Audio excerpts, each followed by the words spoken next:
So it's really exciting for me to get to introduce our speaker here today, Linda Marie Rustad. She is the director at Kilden, which is a national knowledge center on gender perspectives and gender balance in Norway.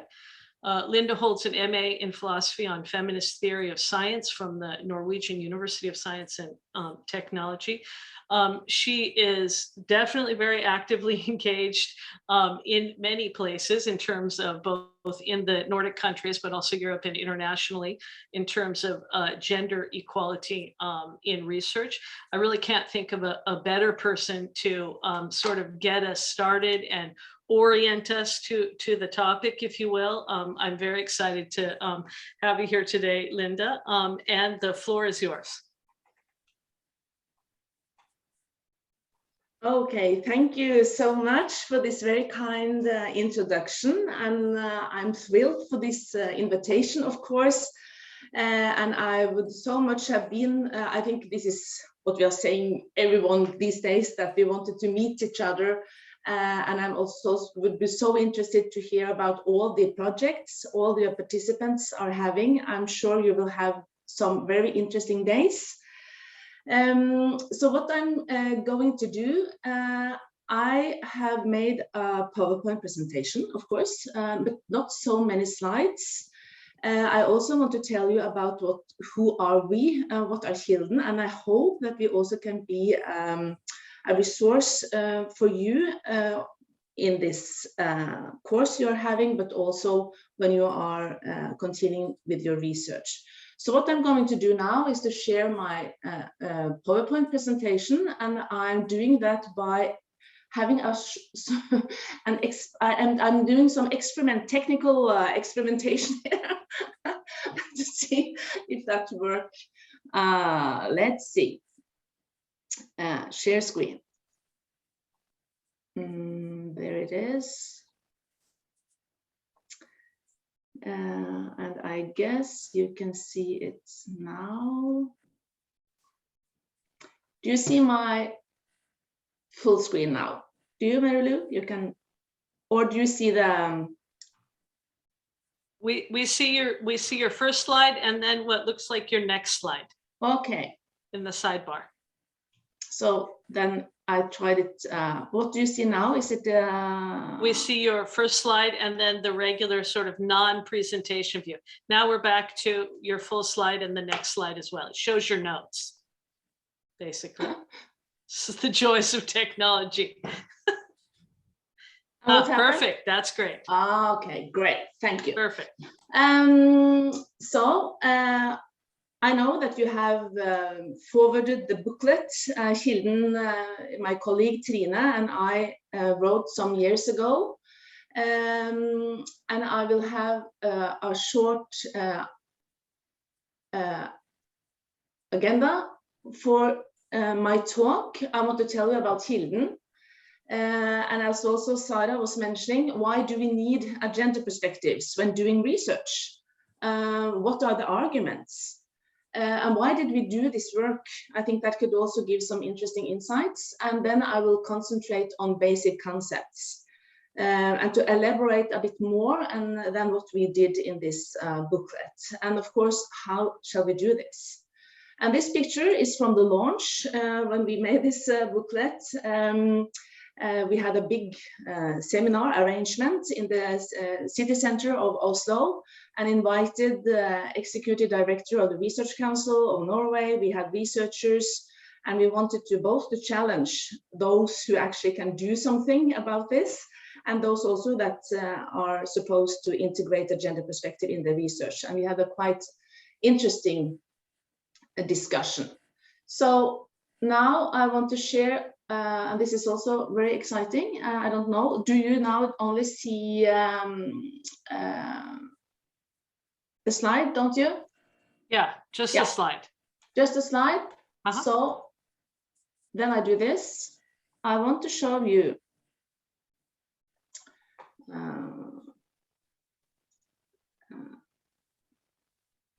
this.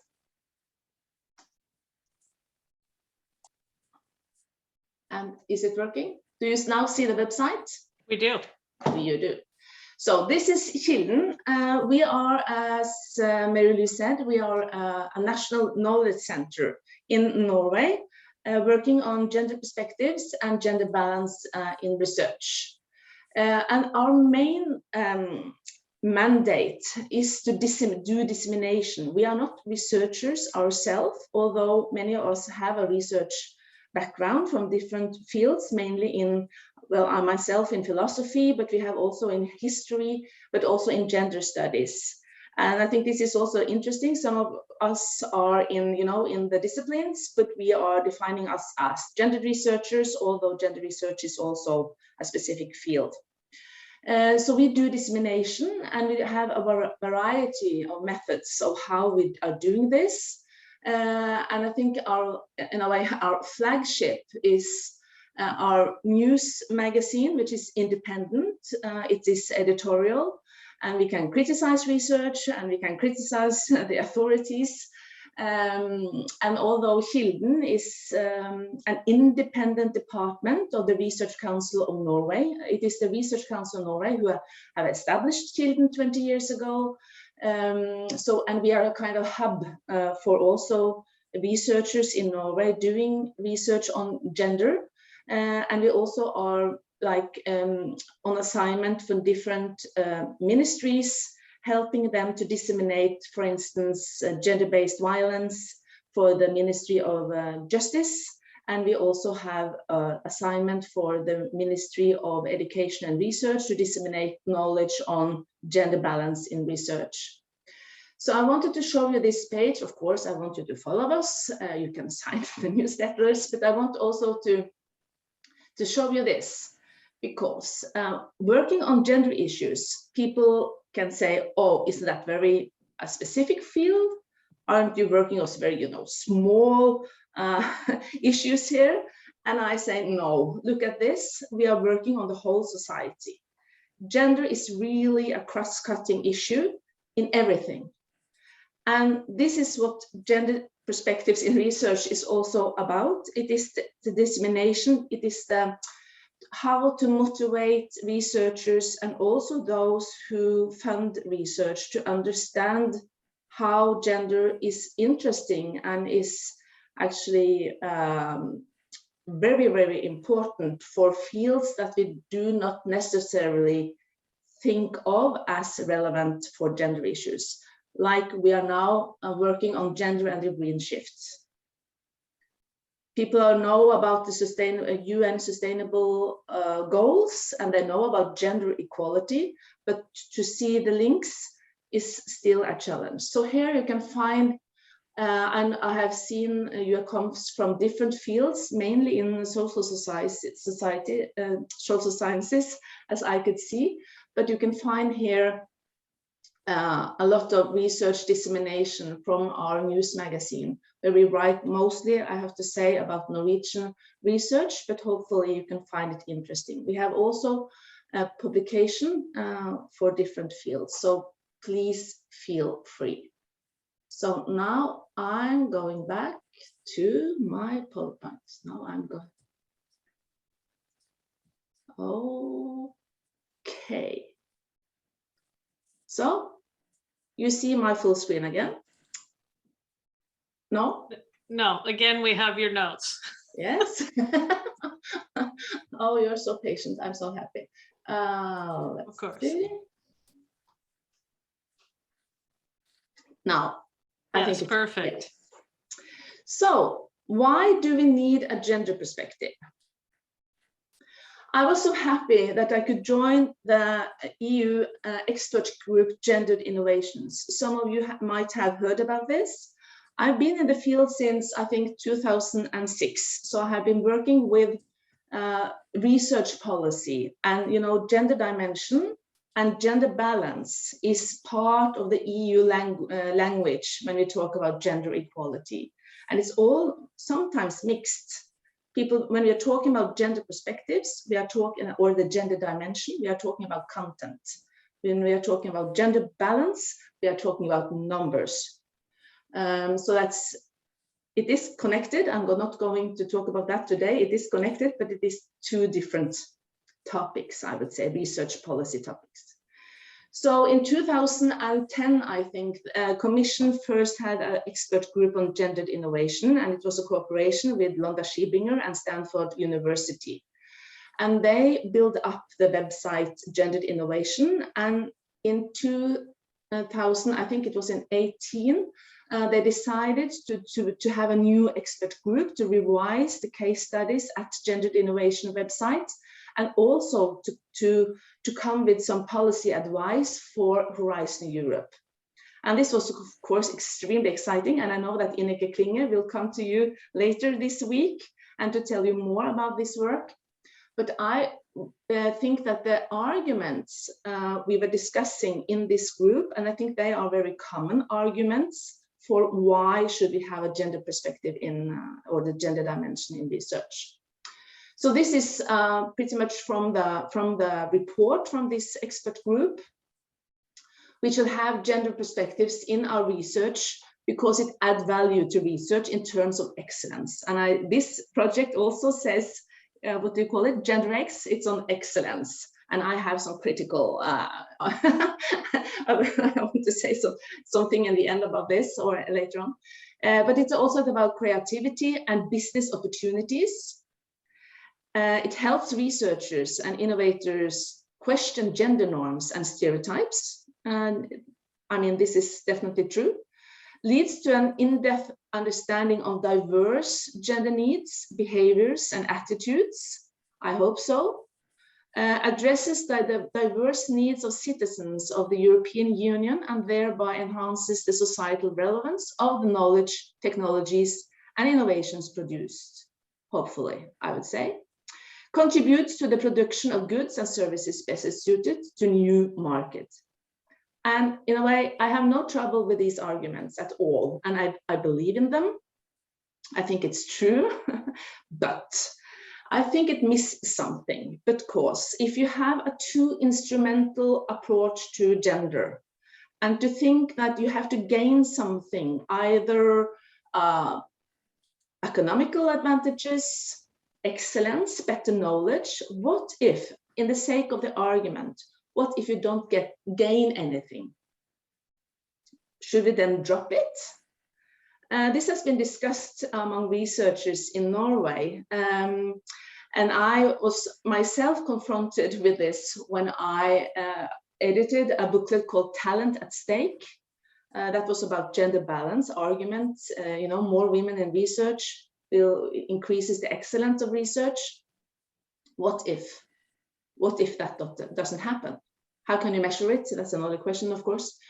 So I want to add fairness, and I want to add justice, and I want to add power distribution and democracy.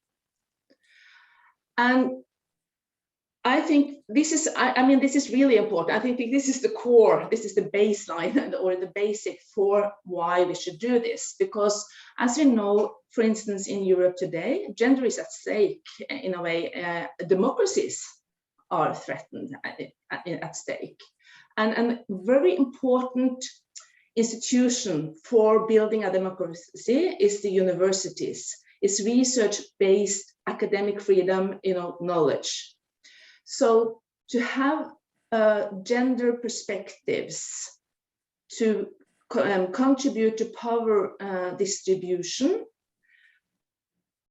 to have involvement of a variety of people doing research increases the credibility of the knowledge produced.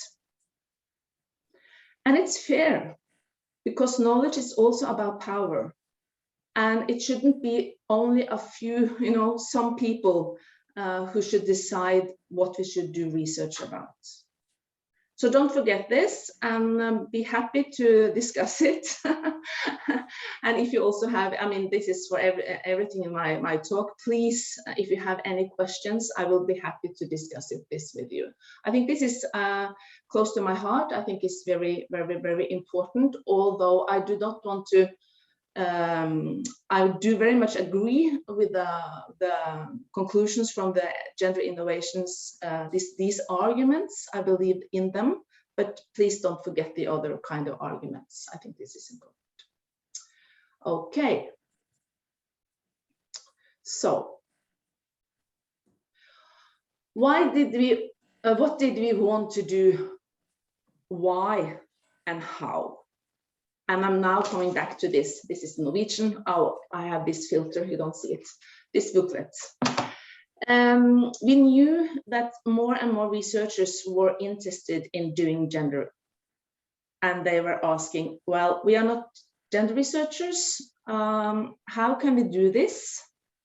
And we knew from the discussions also in gender research environments, they were a bit worried. Can everyone now easily just integrate a gender perspective in their research?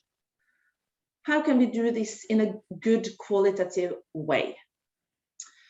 And also, due to the discussions we have had it in Norway and in many, many European countries as well, what is gender research? I mean, you know, it is contested.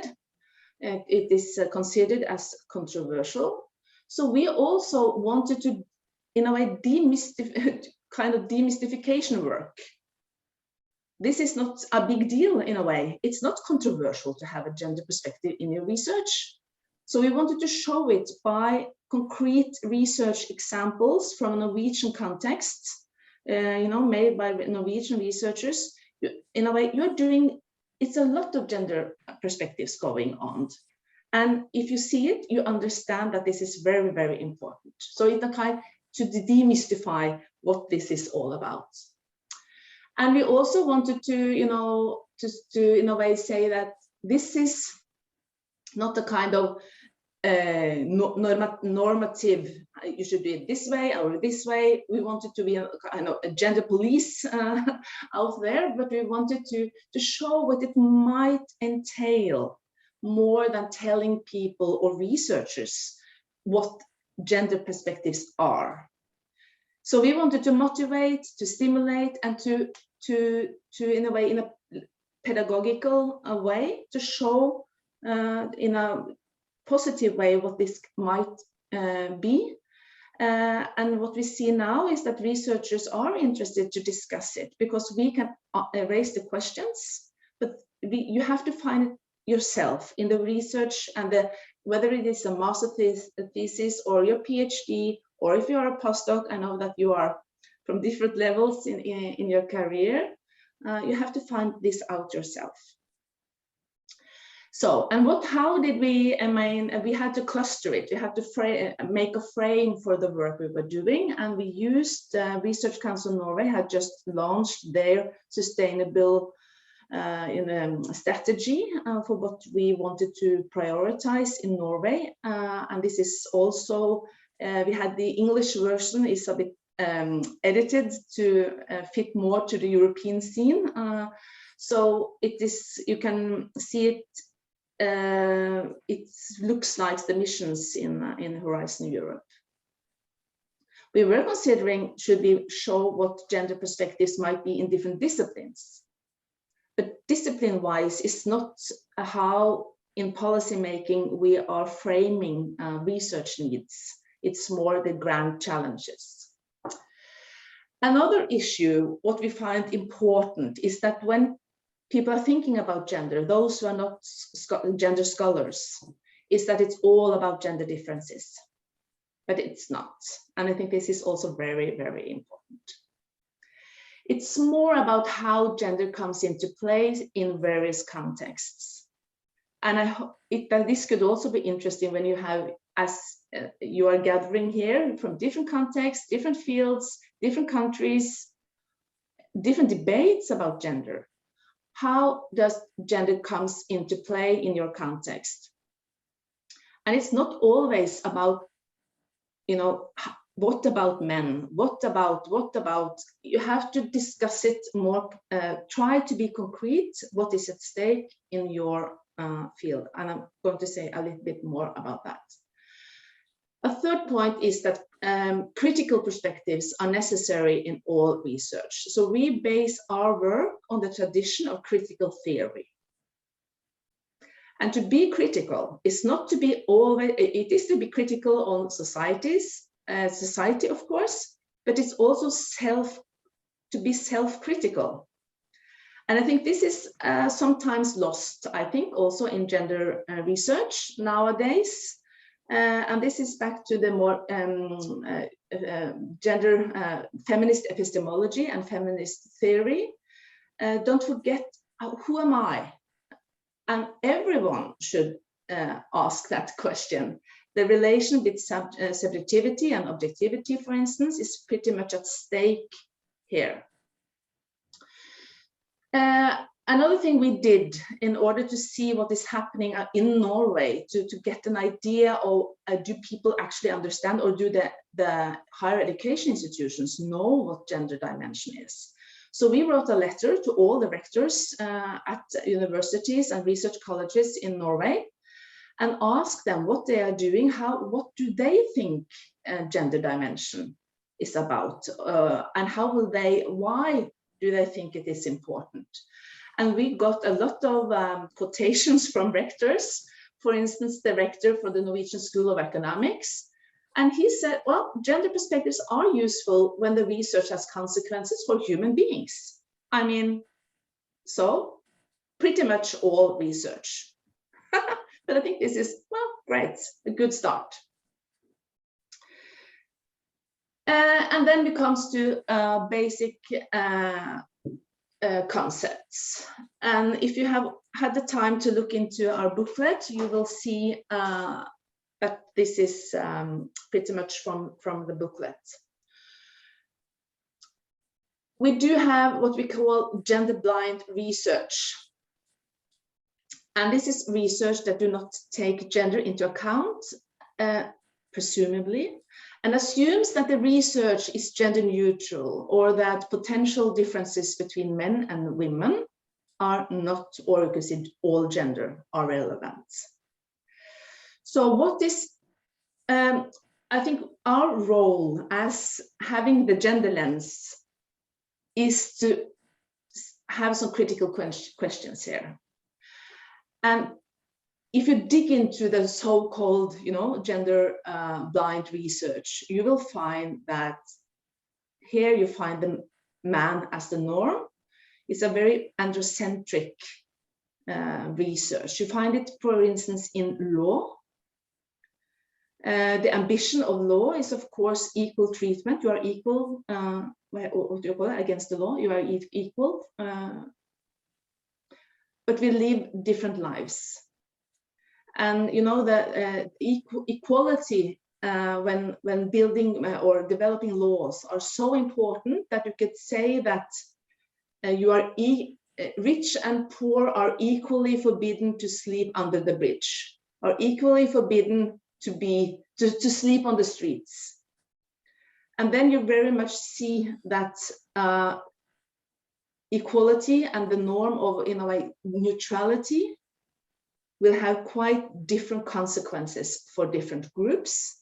And if you dig even further, you might see that, okay, it is a norm in the end here. And that's, we could say, male privileged lives, for instance.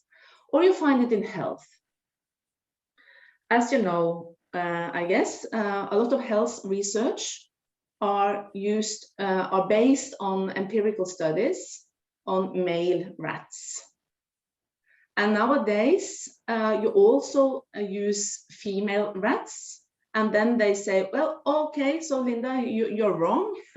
It's now based on both male and female rats, the medical research. But then I said, why? That doesn't secure a gendered hypothesis when you are doing your research. That could be more, you have to use like animal welfare reasons, and not because you are interested to have new knowledge on women's health. And we have heart diseases, which is maybe the most famous example. And I think maybe Ineke is going to tell you more about this, where we see that women and men are treated differently due to the fact that the gender neutral research are based on male bodies. So this is so-called, we call it gender blind. The research is gender blind, but we as gender scholars. Gender. Sorry? No. So this is the gender blind research. And then we have gender bias, which can be more easy to detect. It's where you see that the research indicates gender stereotypes and that the research are only reproducing stereotypes. And it's also prejudice about gender. And I like to use, I don't spell the prejudice in one word, because then it's very easily, it is, you know, it's judgment done on beforehand. It makes it very clear that it's pre-judges and judgment. And this is, I think it is a very popular term in research policies these days. We say that everyone who is funding research, sitting in these panels, deciding who is going to get funding or not, they should have courses in their own gender biases. I can be sometimes a little bit critical to this approach because it individualizes the problem.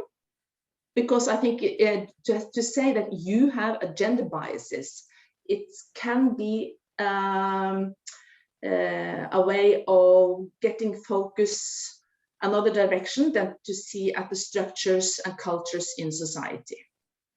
So it could be understood as an individualization of the problem. And I think we should be aware of that. But still, how to avoid stereotypes when you are doing your research, I think that's a challenge for everyone. And we have to, and this is also where it's also a question about methodology, I think. And I want to say also something more about that after. And then we have also divided, in a way, levels of gender dimension in research in three. We have gender as a variable, we have gender dimension in research, which we are talking about today, and then we have gender research, which is a kind of three level, although gender as a variable do not need to have, just a minute, doesn't need to have gender at all included in the study. And I think one good example of this, it's often gender as a variable, then you use often gender, gender aggregated statistics, men and women mostly, or binary, you can have different statistical and numbers. And one example, what we saw, and this is also mentioned in the booklet, and in illustration is the use of gender as a variable in a study about crime among immigrants in Norway. And this is from Statistic Norway, the official statistical bureau in Norway. In the study, gender is consistently controlled for as a variable in the comparison of the proportion of registered offenders among immigrants, Norwegians with 2 immigrant parents, and the rest of the population. The study emphasizes variation in criminality correlated with nationality, immigration background, type of crime, and development over time, but does not discuss the finding that 83% of those charged are male. The fact that the main characteristic of people charged with a crime is not their ethnic background, but their gender is not addressed. The lack of reflection over the meaning of gender may result from a general belief that men are more criminally inclined than women, even though the vast majority of men are not. So this was an example both of gender as a variable that ends in the statistics, not included in the study and in the analysis, and also this could be a result of gender bias and stereotypes. And then we have the gender dimension in research. We've find that this could be like your main field is in energy, or is in law, or is in more discipline wise, but you want to include a gender perspective in the research. And then we have gender research, which is a cross-disciplinary field. Is it interdisciplinary? It is a cross-disciplinary field of study. It's its own field, and has developed mainly within the humanities and social sciences. It's a distinct discipline as well as a perspective within other academic disciplines. And I think that it's sometimes difficult to say when is it gender research and when is it the gender dimension. I mean, this is rather intertwined, but I think where you find the feminist methodologies and epistemologies and the feminist theory is developed in gender research. It is not the gender dimension in research who develop the core, so to speak, of what gender is all about. And now and this was actually on two of the recommendations from the gender innovation work, was both to have gender dimension as an eligibility criteria when you're applying for funding in Horizon Europe, and also to have some dedicated funding for gender research. So I think we need to see this also in relation. In order to do high quality, good integration of gender dimension in all fields, you need someone who take care of the development of what gender could be.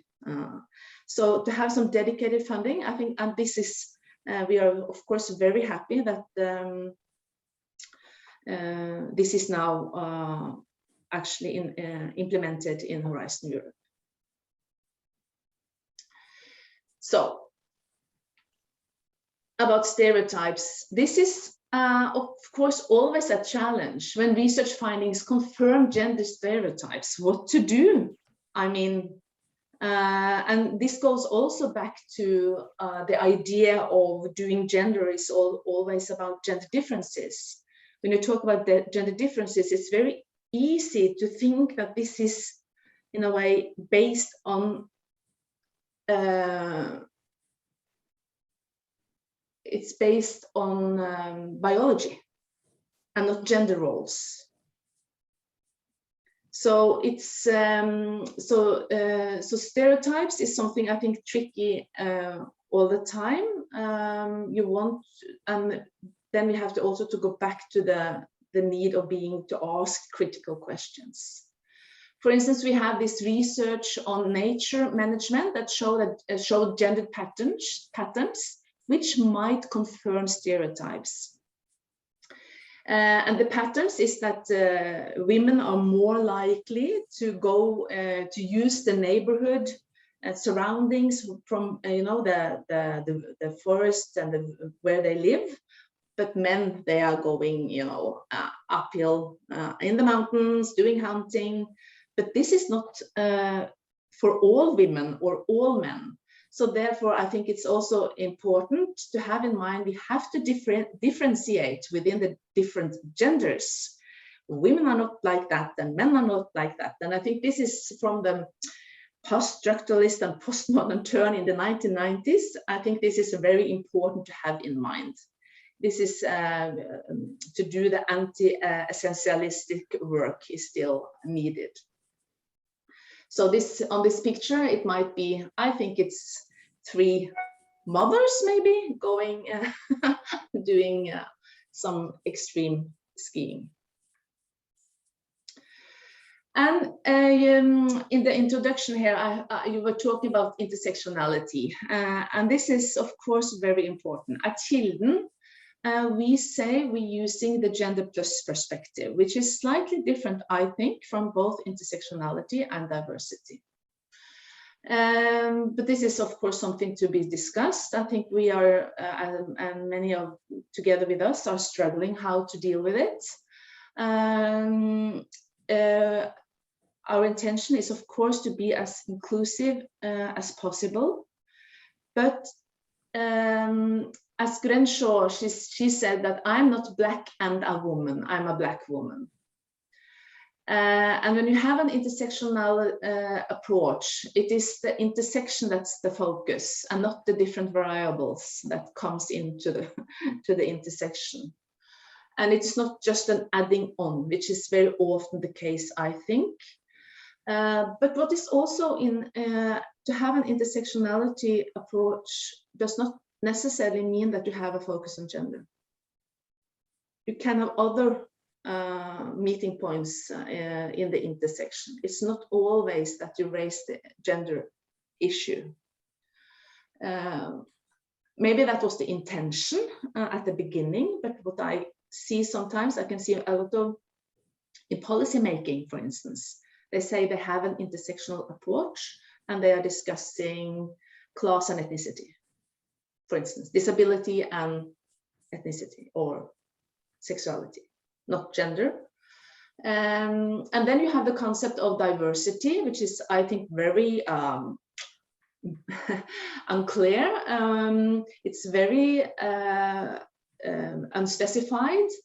And but in Norway, this is diversity. The concept of diversity is very much used, but I think it's difficult to operationalize in a way. And then we have gender plus, which is also used among a lot of researchers in Norway, but I also see that it comes more and more in European Commission and in their reports. And here you do have gender as the main focus, but you include other dimensions, ethnicity, race, social class, sexual orientation, when relevant. And it's difficult, if you're doing research, it's difficult to always say on beforehand what is the relevant combination of these. Sometimes that is what you're going to find out through your work. But I think this is also something to be discussed. Intersectionality is basically a theory for anti-discrimination work. So yeah, so I think this is, maybe I make some, in a way, false oppositions here, but I think we should, this is also something to be discussed, I think. And then we have other basic concepts, is the distinction between sex and gender, which I think it's important to say that this distinction is not absolute. And when we discuss it in research, I myself had, when I was a researcher long time ago at the Center for Gender Studies at the University of Oslo, I was very interested in to have a phenomenological approach where the division between sex and gender in a way does not make so much sense. And I think also it could be interesting for you to know that many languages do not have these two concepts. We don't have a concept for this divide. In Norway, we say kjønn, which covers both the social and biological.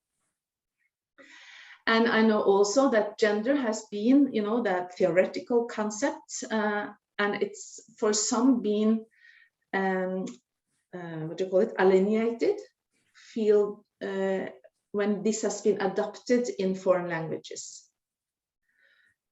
So that's why I say here, remember that language matter. It is, we are talking English nowadays, but it's very important due to what I said in the beginning, that gender is considered now as a controversial topic in many countries. It's very important that we can talk about our research in our home language, mother tongue, because that's how the people, the population, politicians, the decision makers can understand what this is about. We need to translate. You can't just talk about these issues in English.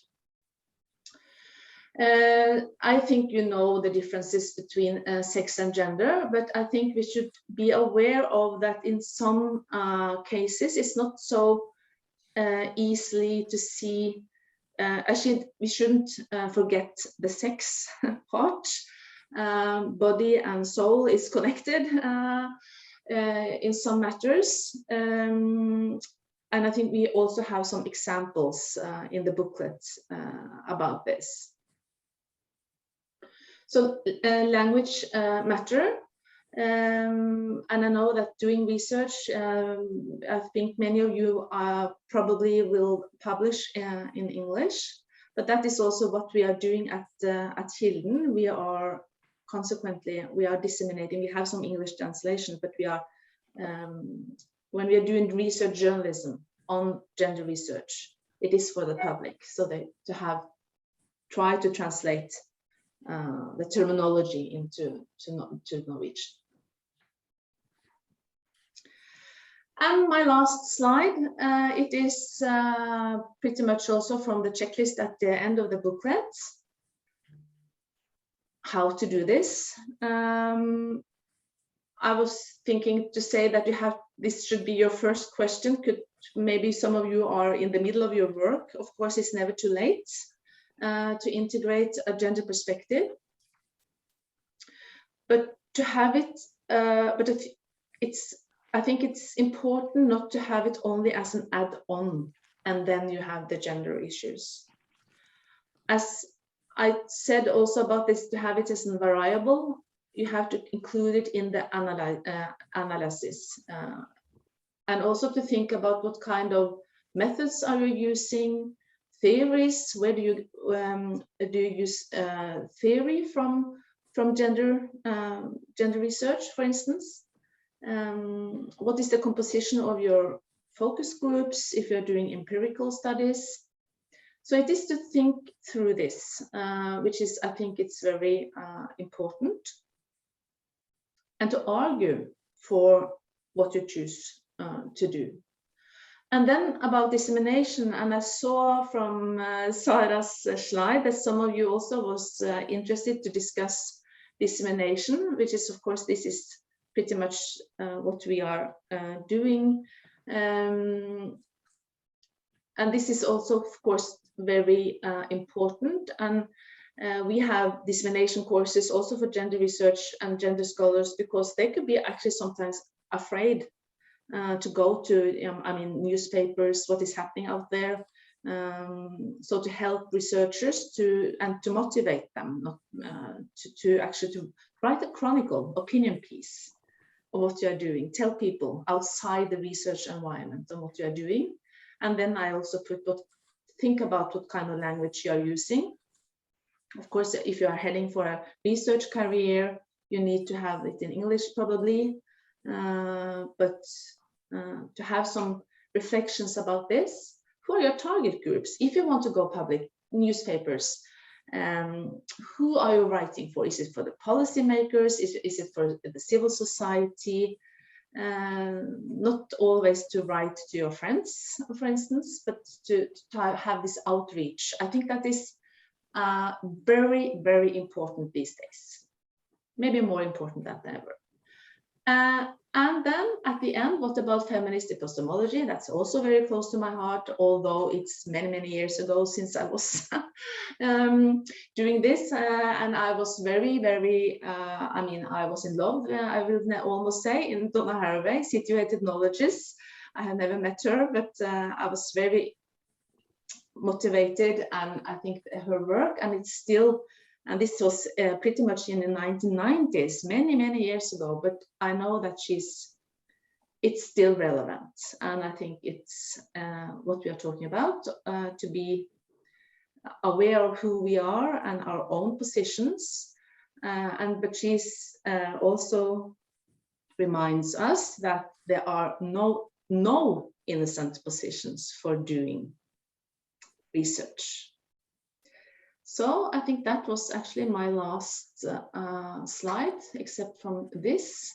So keep in touch, and please do come back to us if you have any questions. And I think if you have any questions, I would be more than happy. Thank you so much for that terrific talk. Maybe I can just I posted both the Crenshaw article and the Haraway Situated Knowledges article.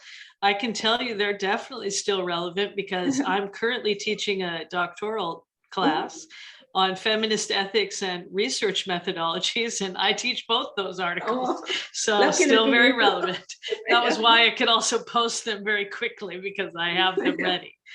So I put those in the chat. I mean, I can't resist before I go to the questions, just to say a couple of things. I mean, maybe, one is just thank you so much for modeling a critical approach, in your very, presentation, in the sense of, making it clear that even when it comes to integrating the sex and gender dimension, this is hardly a settled, just little checklist of things to do. And I think that maybe instead of seeing that as I don't know, a hurdle, that maybe we can also see that as liberating, that there are a number of different ways that we can integrate sex and gender into a whole variety of academic fields. So that's terrific.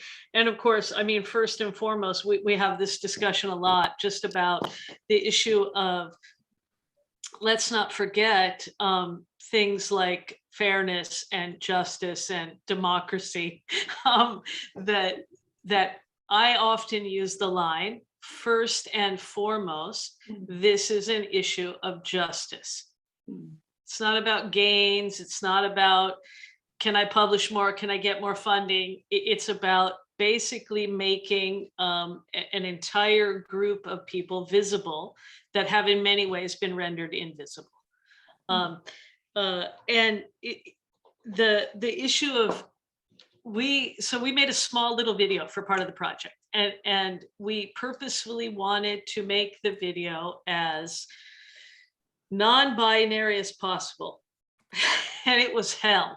I mean, to make the video, to try to relate the issue of androcentrism without just reinstating all of those stereotypes in the visual world was really difficult. I mean, we really struggled with that. So, I mean, we're all struggling. I mean, I think part of my point is that none of this is settled. We're all struggling. We're all continuing to ask ourselves questions.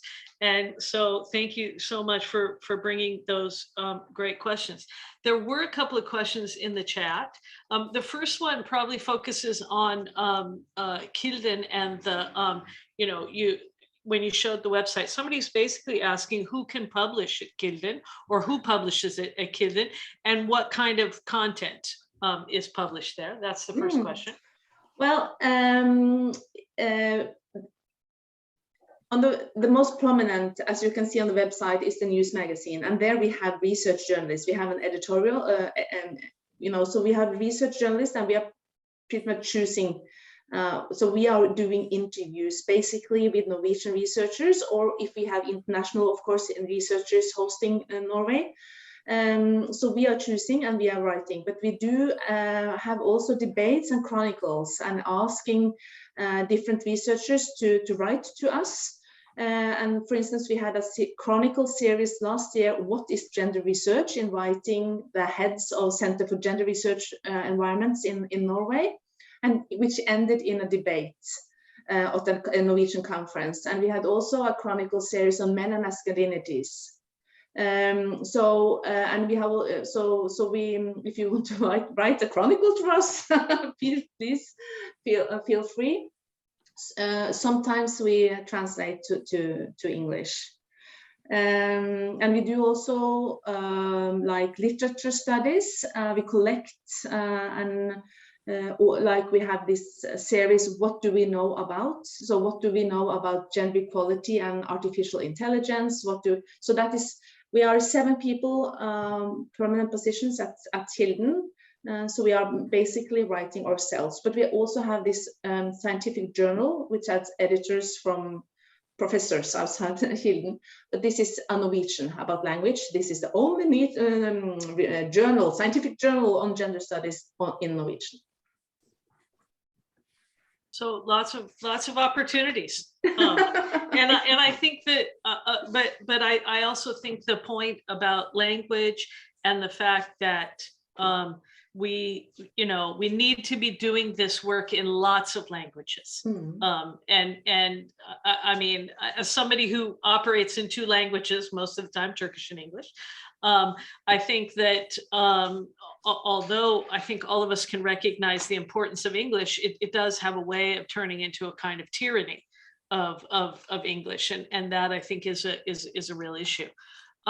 Somebody else was asking for a point of clarification regarding being a gender blind researcher, that is not your recommendation. That perhaps it's time to no. Oh, okay, maybe not. Let's see. But I think at the same time, I don't want to, I don't want to have the attitude that, as I say, I don't want to be the gender police. Because, I mean, all researchers are raised in a tradition. So I think if we want to be eye-openers, we could be that in a polite, listening way. And also to show what it, as I said, entails to be a gender-blind researchers. I think the cases we have in the booklet is not from researchers that define themselves as gender researchers necessarily. So, and I think so those who might produce gender-blind research, when they see these cases, they say, but I agree with this. So, but I think the job we have to do is to ask these critical questions, to dig in the research, and maybe we will find some gender issues in the pretended gender neutral research. I think this is the critical gender research actually I've been doing in in philosophy, in literature, in history. That is being part of the gender research project, I will say. I was just I've just completed a project looking at well-being, mental health, and division of labor at home during the pandemic. And so I was just writing a little literature review. Well, not a little one, but anyway, I was very surprised. I mean, keeping in mind, this is research that has been produced in the last year, sometimes in the last 6 months. And I was very surprised at the extent to which they all ignore gender. I mean, they're talking about well-being. They're talking about mental health. They're talking about managing, ways of coping during the pandemic, and nobody even talking about gender. Like, was there a difference? Was there not a difference? Even just gender as a variable, I was shocked, frankly, that the depth of androcentrism just continues to really go on. Somebody was asking if you could talk a little bit more about the green shift and its relationship to gender. Yes, thank you, because this is what we are really working on these days. We have a big annual conference and we are so excited about the participants. Well, the green shift, is it's big change in the whole society, and it's going on now. The industry, we need a change in labor market, and we are going to change to a climate-friendly society. And what does that mean? So we ask the question, how can gender equality be a resource for the green shift? And is the green shift an opportunity to change different, gender structures? For instance, the gender divide in the labor force that we have been struggling for years. Is the green shift an opportunity to make some changes? So that's our in a way, our question. And because the green shift is on the labor force, who is going to work in the welfare state in the climate-friendly society when everyone now is going to be in technology and digitalization and all the new industry, new energy that we need? Who is going to work? How are women going to be in tech? And who is then going? We have the people we have. How are you going to distribute them in the labor force? That's one question. Who decides on nature management in Norway? Because we have this idea of, if you think of the green shift or a climate change, we have more gender perspectives when it comes to the global south, also in research. There have been some research on climate change, gender in the global south. What about the global north? Almost nothing. So and Norway is a fishery nation. We have oil, we have energy. What does this mean? And who decides over the Norwegian or the Nordic nature? And also we have, now I mustn't use the wrong word, Sami people. We have, and their rights. And that's pretty much a lot about nature management as well. And we also see that if you go to the statistics, women are more likely to change their behavior in climate-friendly direction than men. What does that mean? How should that be involved included in the policies, for instance? So it's a lot of questions, and we also talk about energy in smart houses these days. I don't know if you have an app that could regulate when you should use your washing machine and everything, and who is out in charge of the house use of energy. So it's a lot of questions when you dig into it that's gender related. So what we have been doing is and urban cities, I mean green cities. How should they be built to cover the population, the whole population, while living in the cities? So what we have done now is that we have invited researchers, and this is not been much research about at all, not in a Nordic context, but we have found some researchers. So we have invited researchers, but we have also invited civil societies. And I don't know the English name of them, but they are, for instance, the big organization that's for hunters in Norway to discuss. They are interested in gender equality. They were so eager when we contacted them. I was, oh, this is so interesting. And we have invited the unions to discuss this. So to have this, in a way, we do the dissemination and creating meeting places where researchers meet civil society and decision makers. So we are concluding our big conference with the top, my boss, the Research Council of Norway, and also the one who is leading the student union, because students are very interested in this.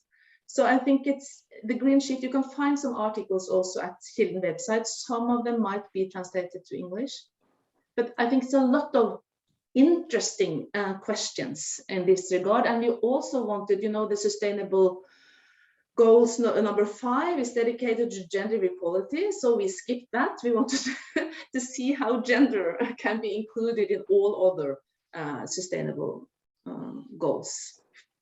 So thank you for asking. As you can see, I'm very interested in this. How do you feel about the excellence argument? And maybe it's the way it's been, used as leverage to, for gender mainstreaming in particular. I think it's. I believe, in a way, it goes back to Donna Haraway again. I think that situated knowledges increases the proportion of angles and perspectives and understandings and hypotheses.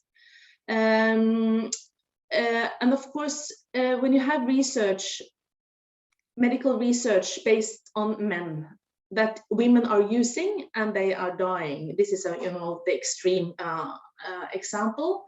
Of course, the research findings were not excellent, or they were just excellent for some.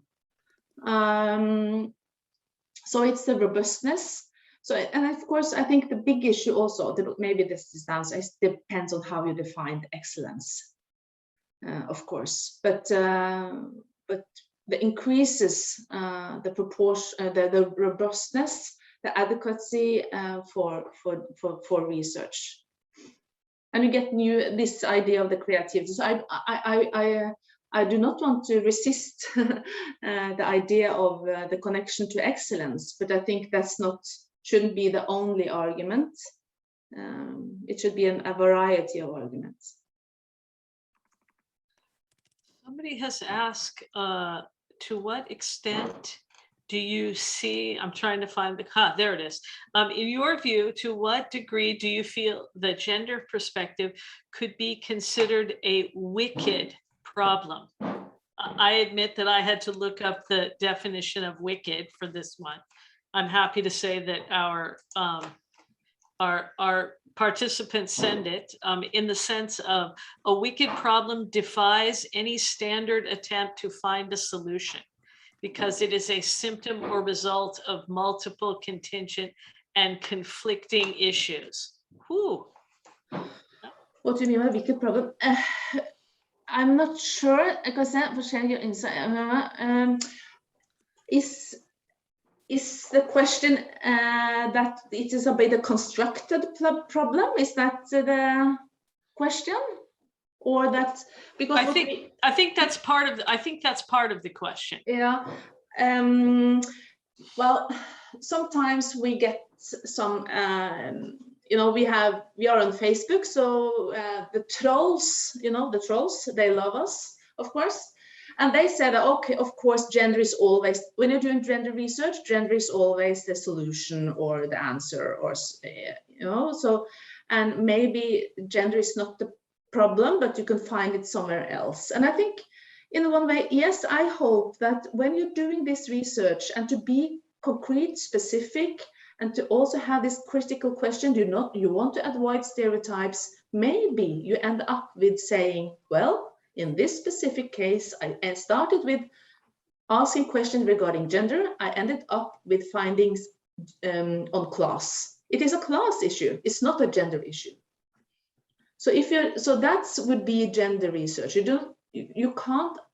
It's not necessarily that you end up with new findings on gender, but you can find that the problem or the issue is somewhere else. So I think that's. I don't know if that's an answer, but and if it's a constructed problem, well, then you have to find another hypothesis. a better question. I mean, yeah. Yeah, I mean, I might just add in the sense that I'm not sure that there will ever be. There's no end to this. No. There isn't.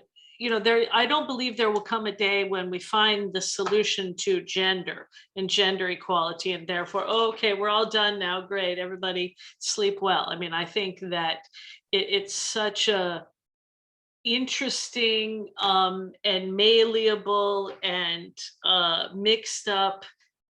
I don't want to say problem, but thing that it continues to adapt in so many different ways, and we just have to continue to adapt with it.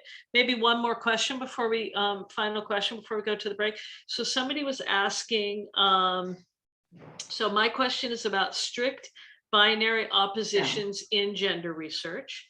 I was wondering, where do you locate biases about the gender binary? Are they under gender biases, or do we have to find a new umbrella term for this situation? Well, thank you for the question. I think I want to say we also in Norway we also get sometimes the impression that there's no research in gender studies going on the binary or trans LGBTIQ questions, which I do not agree. I think actually it's a lot of research going on, interesting research, and you can find that on our webpage as well. because we want to write about everything, whether it's art, natural sciences. So we in a way reflect what it is been doing research on in a Norwegian context, which it can be different for other national contexts, of course. So in my view, I know this has been a discussion also when I was in a big European conference on gender studies in Germany, whether you should you have gender studies and you should have trans studies. I would say, I would not recommend that. I think that gender study is the big umbrella where you have masculinities, LHBTE studies, because it's so hard, so difficult to develop a new field. So we should work together. So I'm not sure. I will do research on this. It could be interesting. Is it true that you don't find that all gender research is binary, or where is the binary and what sense is it not? Is it binary? I think this is an interesting question. But it was more. So, and of course, sometimes I was asked when I was working on gender balance, the number proportion and we were talking about women, and then it was male to female trans researcher came to me and said, I concluded in your talk. Well, and I said, of course. If you, I mean, of course you are. She was not an non-binary. She was defined as she. And if I talk about she, I mean every she. But I think the maybe this is a question. I don't know. The maybe and this is also a language challenge. I think the binary, non-binary, the trans is maybe. I don't know. Easier to talk about, but it's difficult to find a good language to include the binary. I think this is something that needs much more discussed. So are they under the gender biases? It might be, yes. And of course, there is gender binaries. And I know that in some countries, this discussion is very hostile. And I think that's very, very sad.